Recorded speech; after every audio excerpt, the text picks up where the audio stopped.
Good morning, students. My name is Rajni Seni. I teach in Akashwani Niketan Senior Secondary School. I am your new subject teacher. Students, आज हम chapter start करेंगे chapter 9 our clothes हमारे कपड़े। देखिए students, हम different types के clothes पहनते हैं, डिफरेंट सीजन के अकॉर्डिंग पहनते हैं। जैसा सीजन होता है, जैसे जब समर सीजन होता है तो हम कॉटन क्लोथ्स पहनते हैं, विंटर सीजन में वुलन क्लोथ्स पहनते हैं, तो रेनी सीजन में रेनकोट पहनते हैं। इस तरीके से हम आज देखेंगे कि जो हमारे क्लोथ्स हैं, हमारे कपड़े हैं, वो हम तक कैसे बनकर पहुंच पाते हैं, कहाँ से बनते हैं, क्या इसकी प्रोसेस होती है।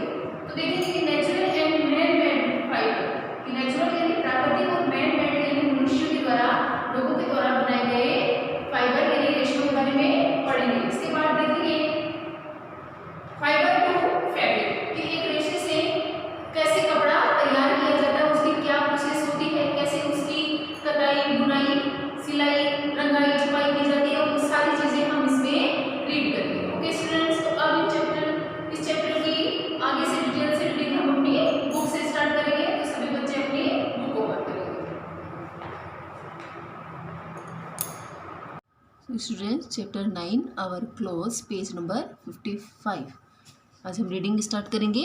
इंट्रोडक्शन। अब हम इस चैप्टर में जिन पॉइंट्स को रीड करेंगे वो हैं natural and man made fibres. Natural यानी प्राकृतिक और मैन मेड यानी जो मनुष्य के द्वारा बनाए गए हैं, उन रेशों के बारे में रीड करेंगे।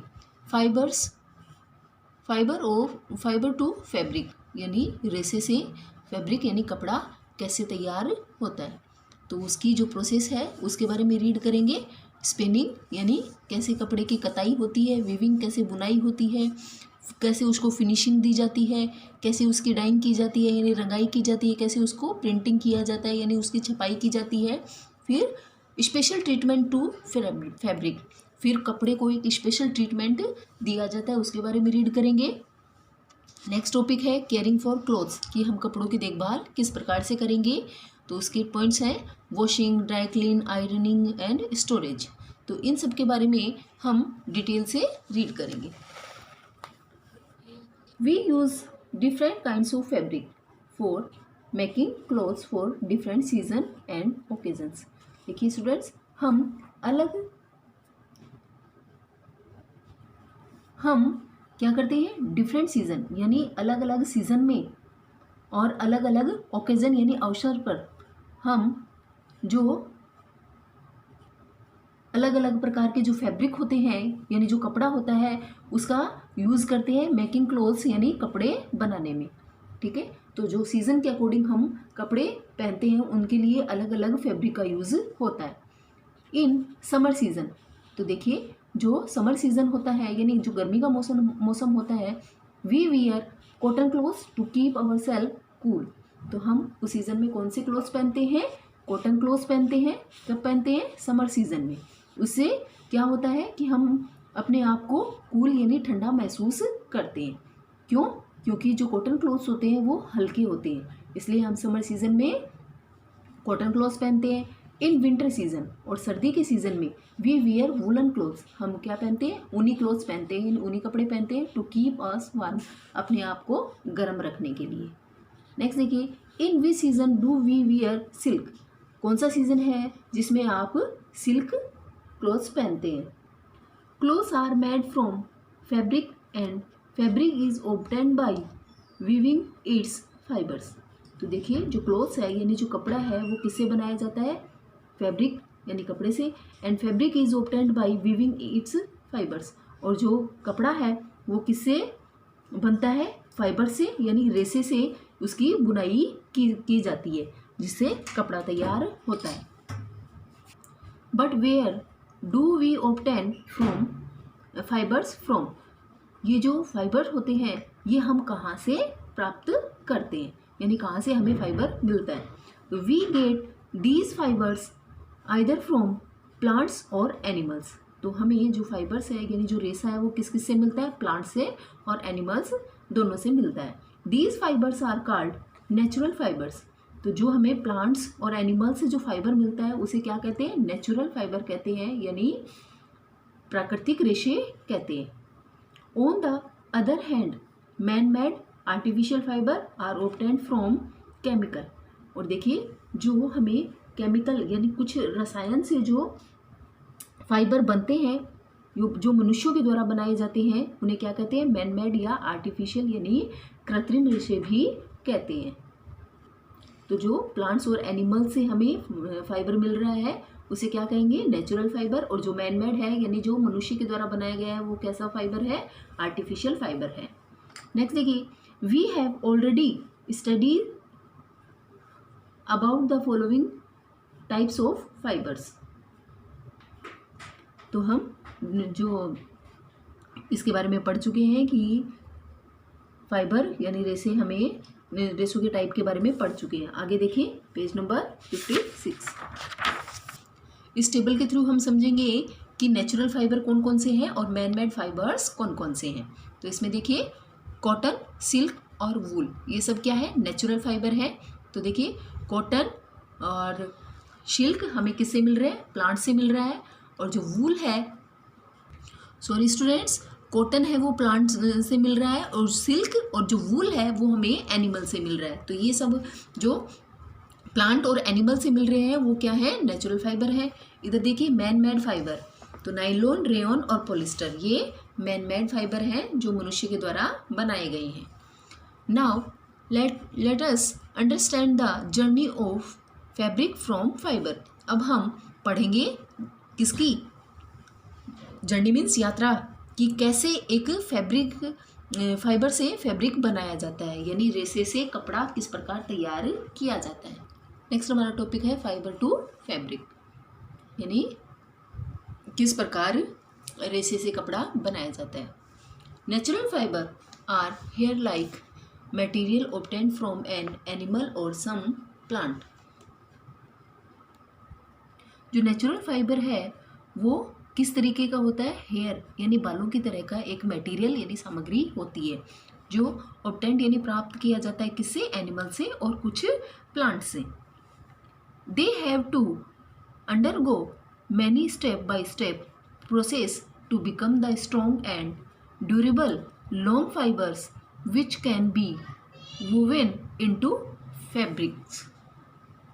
तो देखिए स्टूडेंट, जो फाइबर होते हैं यानी जो रेशा होता है उसको स्टेप बाय स्टेप एक उसकी प्रक्रिया होती है, उसमें उसको स्ट्रॉन्ग यानी मजबूत और ड्यूरेबल यानी उसको टिकाऊ बनाने के लिए, और लॉन्ग फाइबर्स जो लंबे फाइबर्स होते हैं उनको बुना जाता है। वुवेन यानी बुना जाता है किसके लिए? फैब्रिक यानी कपड़ा बनाने के लिए। तो इसके लिए एक लंबा प्रोसेस चलता है जिससे जो फाइबर होता है उससे कपड़ा बनाया जाता है। Let us understand this step one by one. अब जो ये स्टेप है कपड़ा बनाने की, कैसे फैब्रिक बनाया जाता है, उसको हम स्टेप बाय स्टेप पढ़ेंगे। इससे पहले देखिए, डू यू नाउ, क्या आप जानते हैं? Nylon was first made by man in the year 1938. It was found to be much stronger and durable than any of the natural fibers. जो नाइलॉन है वो फर्स्ट मैन मेड फाइबर है। देखिए वो कब बनाया गया था? 1938 में। और ये पाया गया है कि जो नाइलॉन है वो ज़्यादा स्ट्रॉन्गर है और ड्यूरेबल यानी टिकाऊ है, तो ज़्यादा मजबूत और टिकाऊ है देन किसकी तुलना में? नेचुरल फाइबर की तुलना में ज़्यादा मजबूत है। तो यहाँ हम फर्स्ट स्टेप देखेंगे धागे यानी कि कपड़े बनाने की, वो है स्पिनिंग यानी कताई करना। The first step is the making of yarn from raw fibre by the process of spinning. तो देखिए जो फर्स्ट स्टेप है यानी जो प्रथम चरण है किसका? यार्न मीन्स धागा बनाने की, फ्रॉम रो फाइबर यानी कच्चे फाइबर से, यानी bye the process of spinning. इसी प्रोसेस को यानी इस प्रक्रिया को क्या कहते हैं? स्पिनिंग कहते हैं, यानी कताई करना कहते हैं। ड्यूरिंग स्पिनिंग यानी कताई के दौरान, रो फाइबर्स यानी जो कच्चा फाइबर होता है इज ट्विस्टेड इनटू थ्रेड, इसको किस में बदल दिया जाता है? थ्रेड यानी धागे में बदल दिया जाता है, तो इसको कहते हैं कताई। इन द बिगिनिंग, शुरुआत के समय में स्पिनिंग यानी जो कताई की जाती थी वाज डन ऑन चरखा। वो किससे की जाती थी? चरखे से की जाती थी। देखिए स्टूडेंट्स, ये है चरखा। तो शुरुआती दौर में जब कपड़ा बनाया गया था तो कताई सूत जो होता था यानी जो कच्चा फाइबर जो होता था उसकी कताई किससे की जाती थी? चरखे से की जाती थी। यानी स्पिनिंग पहले किससे होती थी? चरखे से होती थी। तो गांधी जी भी इसी का यूज़ करते थे। स्टूडेंट्स, आपने कहीं पढ़ा हो या देखा हो तो। Which great Jenny promoted charkha as the means of freedom in India. तो देखिए, जो ग्रेट जेनी हुए हैं उन्होंने चरखे को प्रमोट किया है यानी आगे बढ़ाया था as the means of freedom in India, कि आज़ादी का प्रतीक, इंडिया की आज़ादी का एक प्रतीक मानते हुए चरखे को इन्होंने बढ़ावा दिया था। लेटर ऑन यानी स्पिनिंग के बाद, spinning jenny was used for the purpose. बाद में स्पिनिंग जेनी का यूज़ होने लगा स्पिनिंग के लिए यानी कताई करने के लिए। तो ये देखिए, एक तरह की एक मशीन है ये भी, जो इससे क्या की जाती है? धागे की कताई की जाती है। नाउ डेज और आजकल, it is done by high tech machine in textile factories. तो आजकल देखिए स्टूडेंट्स, जो बड़े बड़े जो कारखाने होते हैं, जो कपड़े बनाने के कारखाने होते हैं, उनमें मशीनों से आजकल ये काम करने लग गए हैं। पहले चरखा और ये स्पिनिंग जेनी जो थी उसी से जो स्पिनिंग यानी कताई की जाती थी, लेकिन आजकल कपड़े की जो बड़ी बड़ी फैक्ट्रीज होती हैं उसमें मशीनों से स्पिनिंग की जाती है। कपड़े की बुनाई में अगला चरण है वीविंग यानी बुनाई कैसे की जाती है। The yarn made by spinning turn into fabric by weaving on big machine called looms. देखिए स्टूडेंट, जो यार्न बनाया गया है स्पिनिंग यानी कताई के दौरान जो धागा बना है उसको किस में चेंज किया है? फैब्रिक में यानी कपड़ा बनाने में, बाई वीविंग यानी बुनाई करने में, ऑन बिग मशीन बड़ी मशीनों से, यानी बड़ी मशीनें जो होती हैं उससे उसकी वीविंग यानी बुनाई की जाती है, जिसे क्या कहते हैं? लूम कहते हैं यानी करघा कहते हैं। These looms knit long threads in a crisscross manner to weave them into fabric or cloth. These looms यानी जो ये लूम्स होते हैं ये क्रिस क्रॉस में चलते हैं। जो थ्रीड जो होता है, जो धागा होता है वो क्रिस क्रॉस चलता है यानी लंबे चलते हैं। मैनर टू वीव यानी बुनने में, क्या? कपड़ा बुनने में जो हैंडलूम होते हैं यानी जो करघा होता है उस पर ऐसे क्रिस क्रॉस मैनर बोलते हैं इसको, जो लंबी इसकी बुनाई होती है।